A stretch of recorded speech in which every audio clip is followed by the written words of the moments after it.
हर इंसान की जिंदगी में एक ऐसा समय आता है जब उसे लगता है कि उसकी सारी मेहनत बेकार जा रही है। वह दिन रात कोशिश करता है, लेकिन नतीजा उसके पक्ष में नहीं आता। ऐसे समय में सबसे आसान रास्ता होता है हार मान लेना। लेकिन याद रखिए, जीत हमेशा उसी की होती है जो आखिरी कोशिश तक डटा रहता है। आज की कहानी है एक छोटे से गांव के लड़के अर्जुन की। अर्जुन का सपना था कि वह अपने परिवार की जिंदगी बदले। उसके पिता खेतों में मजदूरी करते थे और माँ घरों में काम करती थीं। घर की आर्थिक स्थिति बहुत कमजोर थी, लेकिन अर्जुन के सपने बहुत बड़े थे। हर सुबह वह सूरज निकलने से पहले उठता, घर के छोटे मोटे काम करता और फिर पढ़ाई में लग जाता। शाम को वह अपने पिता का हाथ बंटाता और रात में देर तक पढ़ाई करता। गांव के कई लोग उसका मजाक उड़ाते थे। वे कहते, इतनी गरीबी में बड़े सपने देखकर क्या होगा, आखिर में तो मजदूरी ही करनी पड़ेगी। अर्जुन मुस्कुरा देता, लेकिन अंदर ही अंदर ये बातें उसे चुभती थीं। पहली बार उसने एक बड़ी परीक्षा दी।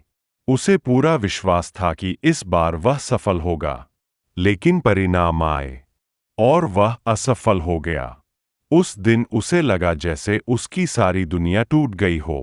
उसने खुद से पूछा, क्या सच में मैं इस लायक नहीं हूं? कुछ दिनों तक उसने किताबों को हाथ भी नहीं लगाया। उसे लगा कि अब आगे बढ़ने का कोई मतलब नहीं है। एक शाम उसके पिता उसके पास आए। ये शब्द अर्जुन के दिल में उतर गए। अगले ही दिन उसने फिर से शुरुआत की। इस बार उसने केवल ज्यादा मेहनत नहीं की, बल्कि समझदारी से मेहनत की। उसने अपनी गलतियों की सूची बनाई। जिन विषयों में वह कमजोर था, उन पर अधिक समय दिया।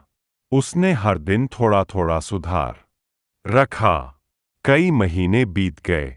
दोस्त घूमते थे, त्योहार मनाते थे, लेकिन अर्जुन अपने लक्ष्य पर टिका रहा। कभी कभी वह थक जाता, कभी रो भी पड़ता, लेकिन उसने हार नहीं मानी। फिर परीक्षा का दिन आया।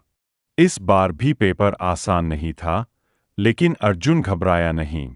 उसने धैर्य से हर प्रश्न हल किया। कुछ सप्ताह बाद परिणाम घोषित हुआ। अर्जुन ने कांपते हाथों से अपना परिणाम देखा। इस बार वह सिर्फ पास नहीं हुआ था, बल्कि बहुत अच्छे अंकों के साथ सफल हुआ था। उसकी आंखों में आंसू थे। वह आंसू हार के नहीं, बल्कि उन अनगिनत सुबहों, लंबी रातों और कभी न हार मानने वाली मेहनत की जीत के थे। गांव के वही लोग जो कभी उसका मजाक उड़ाते थे, अब उसकी तारीफ कर रहे थे। लेकिन अर्जुन मुस्कुराकर सिर्फ एक बात कहता था, अगर मैं पहली असफलता के बाद हार मान लेता, तो आज यह दिन कभी नहीं देख पाता। दोस्तों, हमारी जिंदगी भी अर्जुन की तरह ही है। कई बार हमें लगता है कि मेहनत का कोई फल नहीं मिल रहा, लेकिन सच्चाई यह है कि मेहनत कभी व्यर्थ नहीं जाती। वह हमें अंदर से मजबूत बनाती है, हमारी सोच बदलती है और हमें उस सफलता के लिए तैयार करती है जिसे पाने का हमने सपना देखा होता है। बांस का पौधा पहले कई वर्षों तक जमीन के ऊपर बहुत कम दिखाई देता है, लेकिन इस दौरान उसकी जड़ें गहरी होती रहती है।